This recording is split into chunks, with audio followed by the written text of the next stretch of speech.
Greetings once more, one again to you all.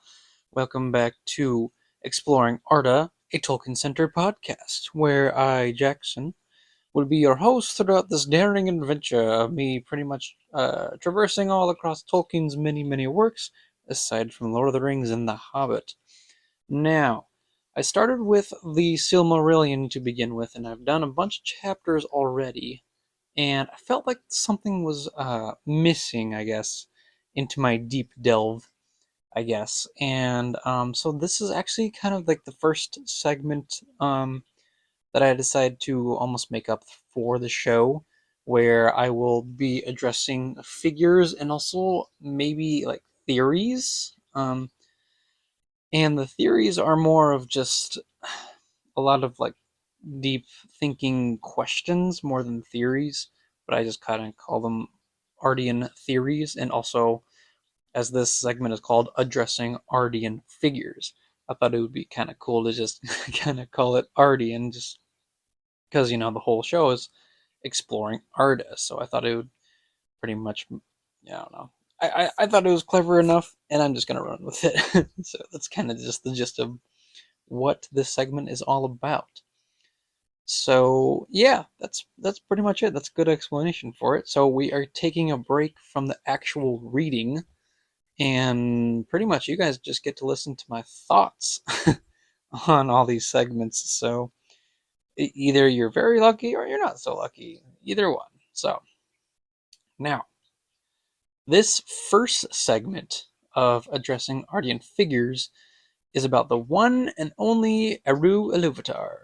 Though in this episode, it'll only be about who he is from the beginning of Ain Elendile up to, well, kind of depending on when I release this. It might be between 7 and 8, probably, but I'm not quite sure yet because I'm still kind of recording a whole bunch at a time so you guys don't miss a whole month worth of recordings. So it's a little up and down right now. So now, um, pretty much up to where I'm at right now is practically it ends the involvement of his will upon the Noldor around that time, or it should be around that time, and their upcoming strife in Middle Earth. Ilúvatar, I think, can be quite complicated sometimes if anybody knows the entire actions of what he actually does. But let's just start with the beginning. Ilúvatar is the creator of Arda itself, obviously, and made it and shaped it from the void of time, time and space, just to kind of put it simply. Not only this, but he seems to have an immense power of shaping things through the use of songs and themes, which the Ainur sing for him once he creates them. So, to put the beginning of Arda together, or Ea, as he first calls it, he makes his own creation sing in harmony through the tune in which is already implanted in them. So, it's pretty incredible if you really think about it. I mean, putting together an entire world with themes of song, having multiple mini layers, and the third theme pretty much isn't really known entirely among the Ainur, except for Ilúvatar himself. As I think like Melkor kind of doesn't even really get the whole idea of the third theme. So really right away we see the power of Eru over the Ainur out of all of them, because I mean he created them, so of course that. Although Melkor is actually soon to be, making that whole famous Discord, so of course that comes up. And as it actually does come up, it kind of made me think, both when I was reading it again, and also as I was trying to like gather my thoughts and kind of my notes here, is it just kind of made me think of like one question, and that uh, was Ilúvatar's plan meant to have this specific discord to disrupt his plan of shaping Ea? So there can be a lot of discussion surrounding this question, and I think from a lot of people's perspective, Eru is meant to be God shaping his creation and pretty much trying to like bless it and make sure it's like a, you know, a plentiful, beautiful place for his children to be. So if he wanted this place to be one of paradise for his own children, why not just put Melkor in his place? As he disrupts the themes of the world and whatnot. I mean, certainly, uh, Eru could have that power to just simply overthrow and maybe wouldn't kill Melkor so much, but just banish him. But even so, not much is really done. He pretty much silences Melkor, but after that, it was just kind of he's still there. So I don't know. It was just interesting. So when Ea is actually completed, Ilúvatar sends the Ainur who are willing to go into Ea, and he calls them the Valar.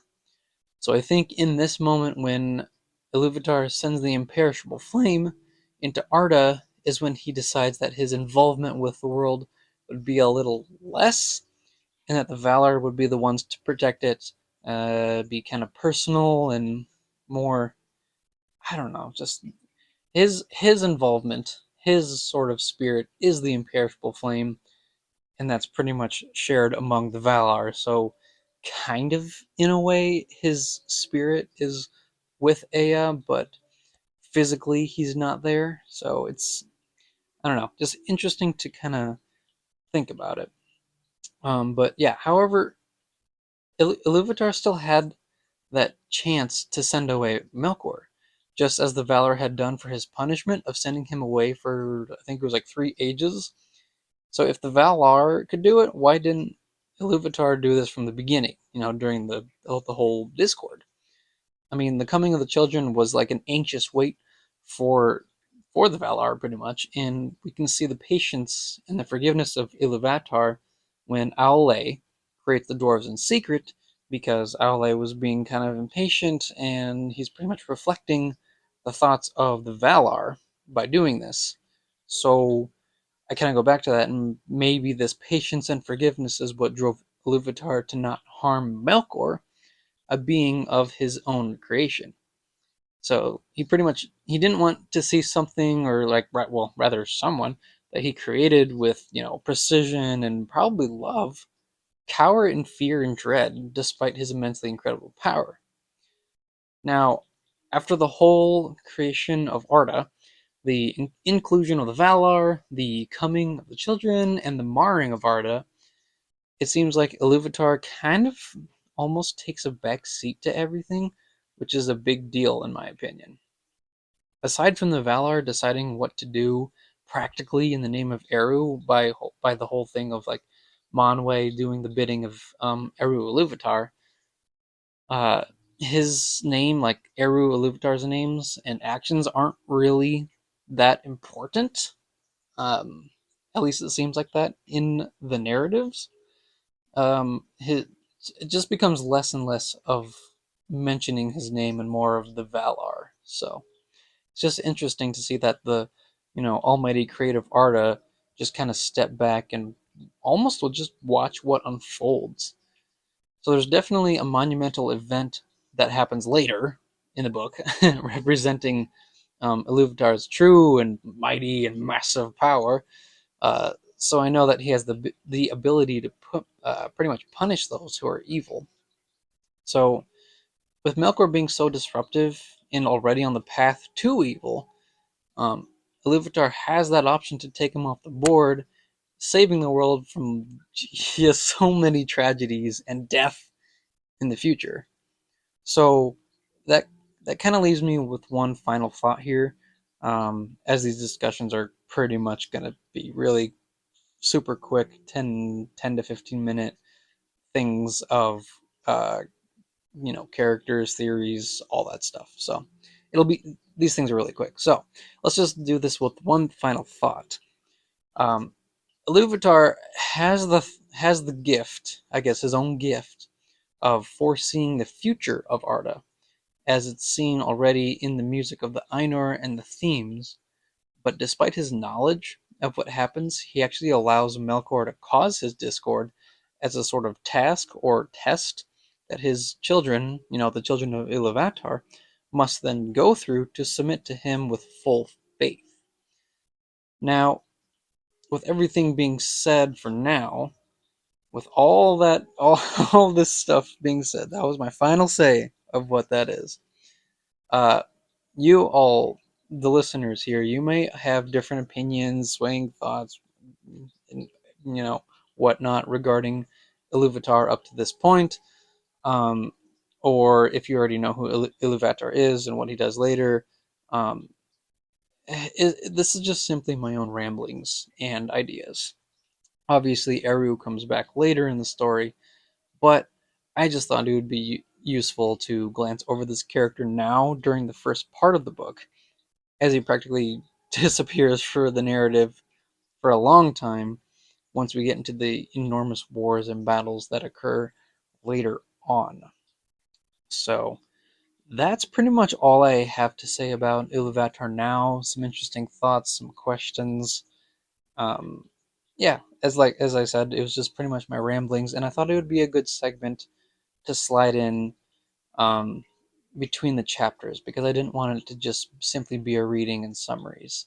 I kind of also wanted it to be inclusive of thoughts and questions and theories and everything in between. So if you guys actually have any questions or comments or anything like that, I would actually love to hear what you guys have to say. If you guys have already read the Silmarillion, or I guess listened to it because there's audiobooks out there too.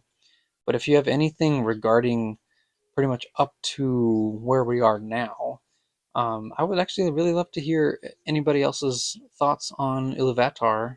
And the next segment, I believe, will be about Melkor. I think so, because I'm still kind of planning ahead, but we will see about that. But I think Melkor would only make the most sense for the next segment. So, yeah, just that. So, with that all being said, just be sure to stay tuned, and may the light of Elbereth be with you all. Farewell.